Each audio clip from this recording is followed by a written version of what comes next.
Solving Our Food Problem, Part 4. As of 2022, more than 282 million people in Africa were experiencing hunger. 1 in 3 children was stunted, and 145 million children lived in food poverty. Additionally, 80% of Africans could not afford a healthy diet. Despite our vast agricultural potential, many of us still have limited access to affordable, nutritious food. Indeed, we have a food problem, but what is the issue? What has brought us this far?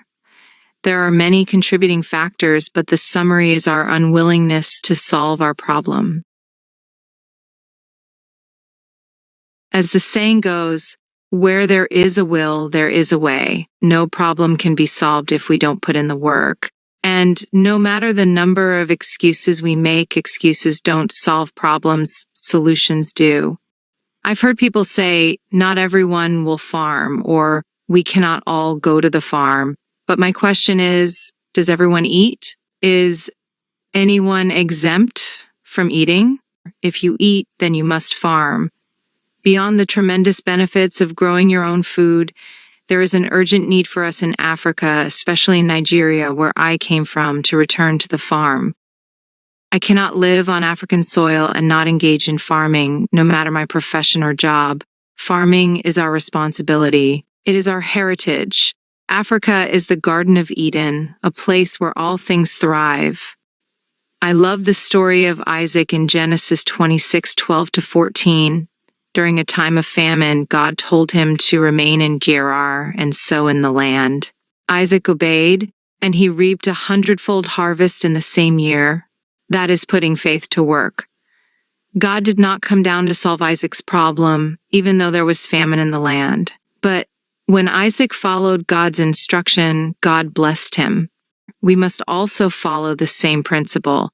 There are solutions to our food problems if we are willing to take action. I know some people have mentioned security challenges and how miscreants are killing farmers and destroying their farms. I believe that is a direct threat to our lives, and we must not remain silent about it. These miscreants are not foreigners. They live among us or have informants in our communities. Why can't we trace their communication networks and address the root cause of the problem? We will discuss the issue of insecurity in greater detail later, but for now, let's focus on addressing our food problem. We don't need to rely on the government or politicians to solve this problem for us. We should take this as our own responsibility. And farming has become easier these days, thanks to the various methods we can now employ. From hydroponics to traditional soil-based farming, you can grow what you eat. Foods like vegetables, fruits, spices, and staple crops can easily be cultivated in your garden. I'm glad there are individuals among us who are already excelling in farming despite the challenges. We'll discuss more about what they are doing in our next discussion. If peradventure you don't have much space to do your farming, here are some ideas. 1. Container gardening. Use pots, buckets, or other containers to grow crops like tomatoes, peppers, herbs, or leafy greens. Ensure proper drainage by adding holes to the bottom of containers and using well-draining soil. 2. Vertical gardening. Grow your plants vertically using trellises, shelves, or hanging pots. This method is ideal for small spaces and works well for crops like beans, cucumbers, and spinach. 3. Grow bag farming. Fabric grow bags are affordable and portable. They're excellent for growing root vegetables like potatoes, cocoyam, and onions. Place them in secure areas to minimize theft. 4.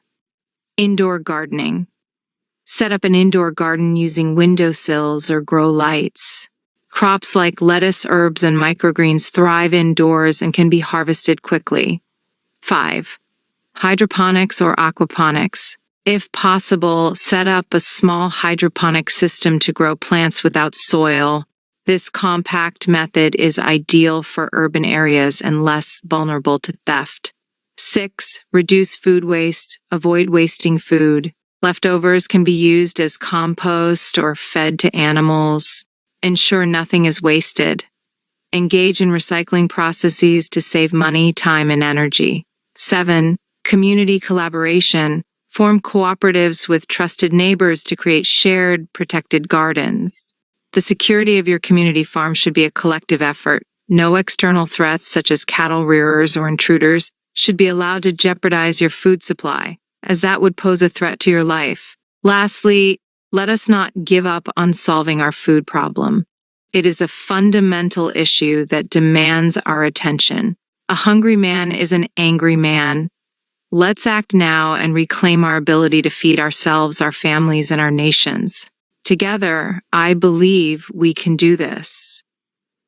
Will you like to write a book, share your story, ideas, or knowledge in a book? Now it's easier than ever. In 3 weeks, your book will be written and published. Send a message to bookmindsgmail.com. Get my books on Amazon, my Amazon books. You can also check out these posts. 1. The role of Africa in the ongoing wars. 2. Africa's nuclear weapon. 3. Democracy is a scam in Africa. Here's what works, L1. 4.